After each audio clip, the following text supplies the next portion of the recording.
I've been feeling so small. Watch the clock ticking off the wall.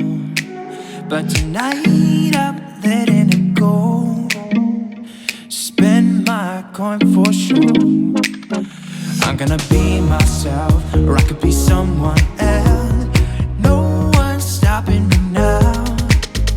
I'm gonna skip my breaks. Dissociation can make you look and act normal. It helps us blend in and gives everyone a false positive narrative, even to our own selves. When in reality, we're hiding deep pain, grief, anger, and fear from everyone, including our own selves. Our feelings need to be felt, seen, and validated to live authentically as ourselves. You know that I want to be good for you. You know that I want to be good for you. I do. But sometimes someone was bad for me. Just ignore the fact that I look like a drowned rat. I just got out of the shower, but I had a thought. It was a very profound one, and I was so excited to share it with you guys. And I was just like, oh my gosh, this could be useful to so many people. And then I started panicking because I'm like, I need to hurry up and start filming because I lose my thoughts so fast. Like, I can think of something so great and I go to write it down, or I go to film it, or I go to record it just so that I have it, so I can remember it. But just like that, my thought is gone. It sucks. Because I just want to speak my voice and my thoughts and my opinions and share the information that I have up here. But the information just goes away so fast.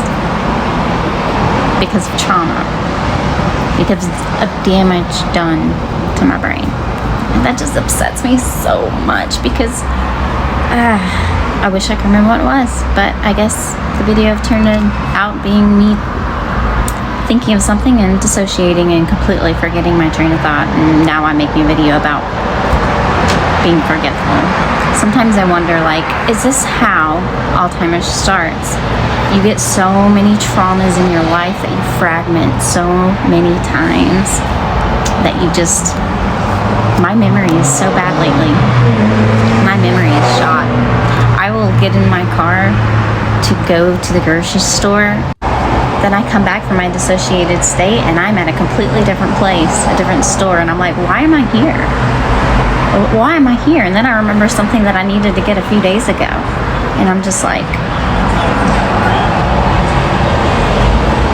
I feel like at this point, me speaking, me sharing the thoughts that I have when I have them is so important, so I don't lose me from these stupid amnesic episodes that I'm fighting right now, because my body is telling me that it's not safe, and I'm trying to figure out how to make it safe. And it sucks, because you're supposed to learn to thrive and grow and make money and do all these things, but you can't even go to the correct grocery store because of what was done to you. How is this fair? How is it fair? I'm not trying to, like, woe is me and pity party or whatever, but, like, this is real. Stop talking about the people who are doing the harming and start recognizing what the harm actually did to people and their brains and their body and their nervous system. Realize that there are some severely traumatized, fragmented people that lose their memory just like that because what was done to them. Anyways, I guess my video turned into something different. Just take a look at yourself. Do you really think it's gonna help if you always fighting yourself, trying to forget how you felt? Just take a look at yourself. Can't even be your own friend, cause you're way too stuck in your head. How do you think it's gonna end? Nothing that they could do, nothing that they could say, nothing that I was diagnosed with complex PTSD about a year and a half ago. I actually diagnosed myself with it probably 3 years ago because I am obsessed with learning about trauma, how it affects the body, the brain, and everything. And I couldn't understand what exactly was going on with me. I thought it was anxiety. Then I was diagnosed with ADHD. Then I was diagnosed with complex PTSD. I have a really hard time staying in my present because my long 42 years of life has been filled with trauma. So when I have an emotion, a very strong one like anger, because I don't know how to tap into my anger in a today way very easily, my anger can become not aggressive or whatever, but debilitating. And I honestly feel it more as a grief than my anger. I feel like my grief and my anger are mixed together, and there's so many memories that pop up when I have those emotions, and it's exhausting. So I can be living a normal, totally having a good day, but the smallest thing can trigger flashbacks or emotional flashbacks where I am feeling deep grief or anger or sadness or fear. Oh my God, my fear is huge, guys. It's been so debilitating that I have agoraphobia. Leaving my home is hard for me because it's triggering. I'm trying to get outdoors more because actually being outside is really good for me, except for when there's people around. My fear, I can't be present with myself because I'm super anxious or that hyper arousal, whatever comes, where I'm just super aware of everything around me. And my fear gets triggered so easily. Just going to the store, just sitting in my car parked somewhere when there's someone close by, my fear response is so loud. So I like to just stay home. However, home is triggering a lot of the time too. So to be more mindful and co-conscious with the parts of me from my past that never got to heal or be seen or be validated by me, because I am really good at self-abandoning, I've allowed myself, whenever I am triggered, to be more present in the moment and recognize the emotions that I'm feeling are emotions from my past. And in those moments, I don't feel like myself. I don't feel like my present self. I feel like I am someone from the past. I feel like I'm in a different place, a different house, a different state sometimes. I feel, I almost lost you. I feel so many different ages. There are times that I can feel like I'm a 4-year-old girl.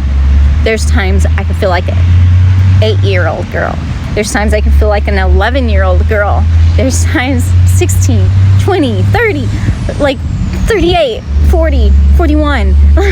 It's so exhausting. One emotion can send me into different time periods of my life.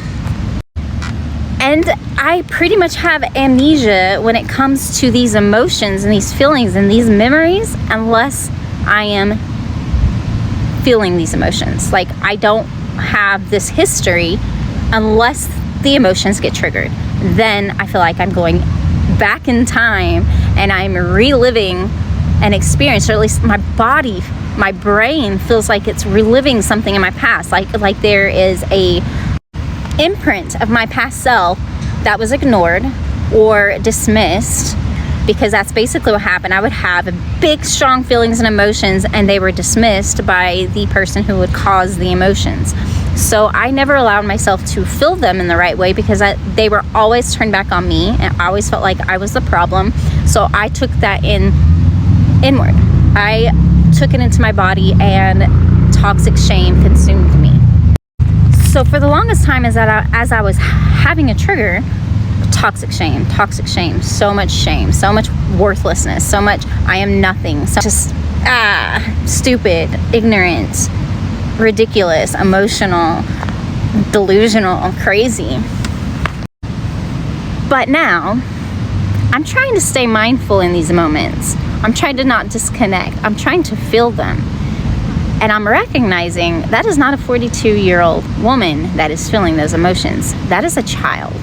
So what I am doing is I am allowing that child to exist inside of me in that moment and feel the emotions. And I am holding that child, or that 40-year-old woman who was hurt. And I am being there for her. And I am validating her. And I am healing. I'm finding my creativity. I'm finding my will. I'm finding my purpose. I'm finding hope. An interesting thing, I used to watch Days of Our Lives when I was a little girl before my grandma died. She watched it and she got me hooked. And probably from the age of 7 to probably 15 or so, I had my mom record Days of Our Lives episodes for me. Well, Hope, one of the damsels in distress, went missing all the time. She died a few times, came back to life, that kind of stuff. And Bo was always trying to find her. She would always get lost. Recently, I felt like I lost all hope. I lost all hope. And I felt so triggered. And I felt like when I became a little girl on a trigger, I had to go find Hope because she was playing hide and seek. She went missing. Like, where's our hope? Where's our hope? So I allowed myself to be creative. I allowed myself to pretend like I was playing hide and seek and I had to find my hope with like a 5-year-old me. And it seems crazy, but that's how we heal. We validate and listen to even our silly little parts that were children because they were children. That doesn't make me crazy. That's just showing how bad and deep my trauma is. And it's making me feel more compassion and love and respect for myself. That's healing. And it's beautiful. I had a dream last night.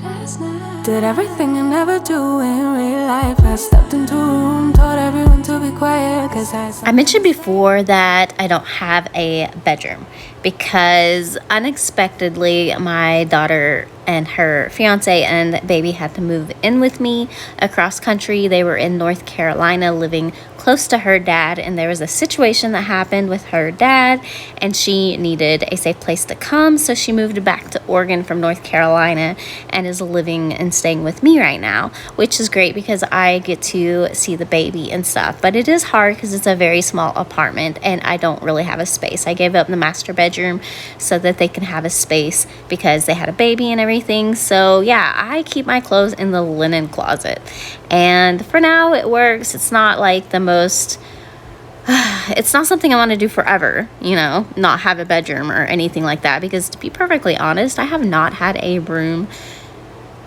for a very long time. Not to myself. I have shared it with my kids for far too long.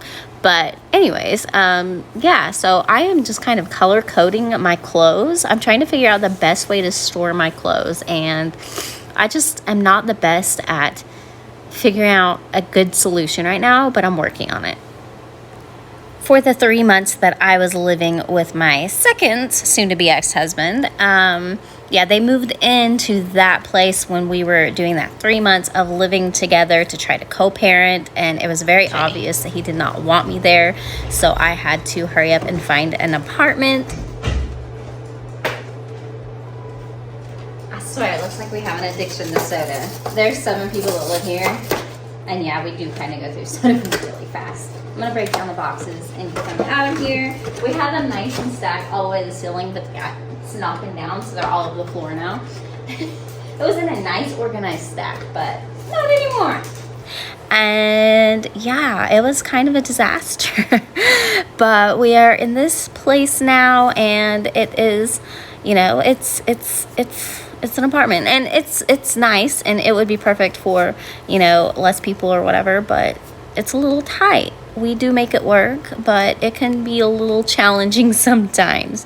We are doing it though. We are making it work because it is too expensive to live in this town as a single mom with 3 kids, so it's nice to have that little bit of help.